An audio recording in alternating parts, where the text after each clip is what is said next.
Hello and welcome to all of you in Doubt Crux. तो यहाँ पे मिलेंगे आपको फिजिक्स के जेई मेंस और एडवांस के डाउट के एक्सप्लेनेशन बहुत ही बेस्ट वे में। तो उसी सीरीज में आपका आज क्वेश्चन है जो कि आप में से किसी ने सेंड किया है। तो क्वेश्चन क्या है, the VI graph for a conductor at temperature T1 and T2 are shown in figure, the term T2 minus T1 is proportional to. तो आपके पास एक ग्राफ दे रखा है वोल्टेज वर्सेस करंट का, और एक आपको T1 कर्व दे रखी है यहाँ पे और एक T2 कर्व, और आपके पास पूछ रखा है आपको कि T2 minus T1 is proportional to. तो देखो इस क्वेश्चन को कैसे अप्रोच करना है। अगर हम ध्यान से देखें, अगर फॉर एग्जांपल ये आपके पास एक ये यहाँ पे थीटा एंगल है और ये यहाँ पे थीटा एंगल है, इधर आपके पास करंट है और इधर आपके पास वोल्टेज है, राइट। अब इसके बाद आपको क्या करना है, ये जो कर्व है आपको दे रखी है T1 एंड ये जो कर्व है ये दे रखी है आपके पास T2। तो अब ध्यान से देखिए कि अगर मैं V इक्वल टू कितना होता है IR, अगर वोल्टेज और करंट में बस ये रिलेशन आपके पास है। अब यहां पे क्या करेंगे, अगर मैं इसको कंपेयर करूं y equal to mx equation से, mx तो v directly proportional to I, तो m क्या हो रहा है हमारे पास, m हो रहा है आपके पास रेजिस्टेंस। तो एक बात आपको पता चला कि वोल्टेज वर्सेस करंट के ग्राफ में जो स्लोप होता है वो होता है आपके पास रेजिस्टेंस। तो इसको लिख सकता हूं मैं r equal to tan of theta, R equal to tan of theta. अब देखो जो T1 टेम्परेचर की कर्व है और जो T2 टेम्परेचर की कर्व है, इसके कोरस्पोंडिंग क्या रहा होगा, इधर इसके कोरस्पोंडिंग इस पे रहा होगा, ऐसे इस पे रहा होगा V1, ओके, और सिमिलरली इसके कोरस्पोंडिंग यहां रहा होगा क्या, V2। सिमिलरली इसके कोरस्पोंडिंग यहां रहा होगा I1 मैंने माना, और इसके कोरस्पोंडिंग माना मैंने यहाँ पे I2, राइट। अब ध्यान से अगर हम देखें तो ये इस वाली T1 कर्व की जो T1 लाइन है इसका स्लोप कितना हो जाएगा, टेन ऑफ थीटा। तो वो हो जाएगा टेन ऑफ थीटा स्लोप, और वही क्या हो जाएगा R1, और वही हो जाएगा आपके पास कितना V1 बाय I1। इसको करते हैं equation 1 consider, V1 by I1। After that अगर मैं इस वाली कर्व जो T2 वाली लाइन है, ये कितना एंगल बना रही है यहाँ पे, ये एंगल बना रहा है यहाँ पे 90 माइनस ऑफ थीटा, ओके। तो अब इसके बाद हम क्या करेंगे, अगर इसका स्लोप हम देखें तो इसका स्लोप हो जाएगा आपके पास 1090 minus theta, 1090 minus theta equal to R2 and equal to V2 by I2। तो इक्वेशन ये हो गया हमारे पास 2, 1090 माइनस थीटा, और 1090 माइनस थीटा कितना होता है, वो होता है आपके पास कोट थीटा।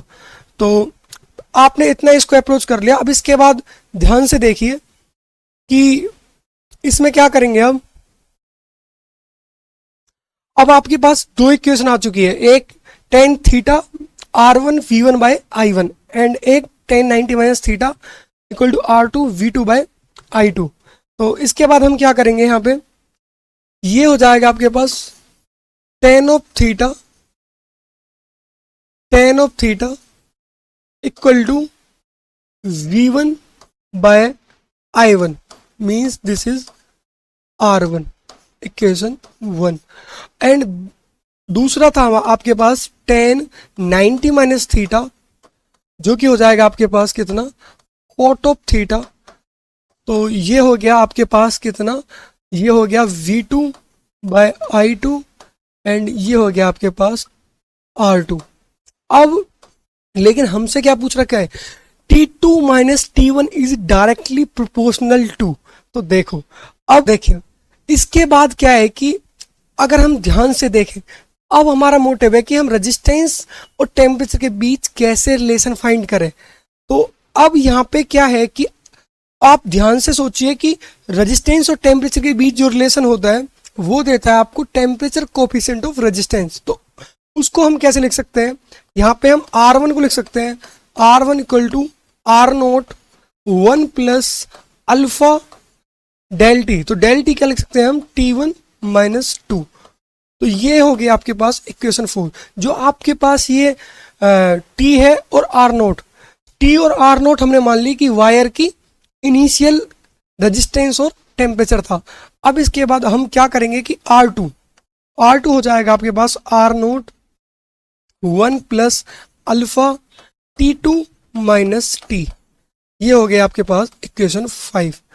तो कि अब हमें फाइंड करना है टेम्परेचर और रेजिस्टेंस के बीच रिलेशन। तो ध्यान से देखिए, क्या मैं इक्वेशन 4 को इक्वेशन 5 में से माइनस कर दूं तो हमें क्या मिलेगा, हमें मिलेगा R2 minus R1 equal to alpha T2 minus T1। ये मिला, इसको हमने इसमें से सब्ट्रैक्ट किया। अब हमें क्या पता लग रहा है कि R2 minus R1 is directly proportional to T2 minus T1। अब हमें पूछा था T2 minus T1 is directly proportional to, तो क्या अगर मैं R2 माइनस R1 निकालूं तो वो हमारा प्रोपोर्शनल आ जाएगा T2 माइनस T1 के। तो अब यहाँ पे आगे पुट करो, तो R2 कितना आया था आपके पास, R2 आया था कोट थीटा। तो ये हो चुका है आपके पास। फर्दर हम यहाँ पे पुट कर सकते हैं T2 minus T1 is directly proportional to cot of theta minus tan of theta, right. अभी तक ये इजी है, इसमें कुछ नहीं है, सिंपल एक कॉन्सेप्ट लगा है, एक तो स्लोप का और एक कॉन्सेप्ट लगा है कि कैसे हम रेजिस्टेंस और टेम्परेचर को इंटरलिंक कर सकते हैं। तो यहाँ पे हो जाएगा आपके पास T2 minus T1 directly proportional to cos of theta divide by sine of theta minus sine of theta divide by cos of theta. तो ये हो जाएगा आपके पास again T2 minus T1 directly proportional to, तो ये हो जाएगा आपके पास sine of theta and cos of theta, ये cos square theta minus of sine square theta. तो यहाँ पे क्या है कि T2 minus T1 cos square theta minus sign square theta कितना होता है, वो होता है आपके पास cos ऑफ 2 थीटा। इसमें थोड़ी सी मैथमेटिक्स की आइडेंटिटी भी आपको याद रखनी पड़ेंगे। तो इसे क्या मैं 2 से मल्टीप्लाई एंड 2 से डिवाइड कर सकता हूँ, 2 से मल्टीप्लाई एंड 2 से डिवाइड, तो नीचे बन जाएगा 2 sine of theta cos of theta. ये हो जाएगा आपके पास twice of and this is sine 2 theta. तो T2 माइनस T1 आपके पास बनेगा, T2 माइनस T1 आपके पास बनेगा directly proportional to twice of cot of 2 theta. तो ये आ गया आपके पास आंसर। आई होप कि आपको समझ में आया होगा। तो ऐसे ही देखते रहिए, ऐसे ही हमारे पास भेजते रहिए, जो भी आपके डाउट्स हो नीचे आपको टेलीग्राम की लिंक दे रखी है, तो वहाँ पे जो भी कोई क्वेश्चन आपको, चाहे मेंस हो चाहे एडवांस हो, तो फिजिक्स का कोई भी क्वेश्चन अगर आपको डाउट हो तो आप उसे नीचे सेंड कर सकते हो।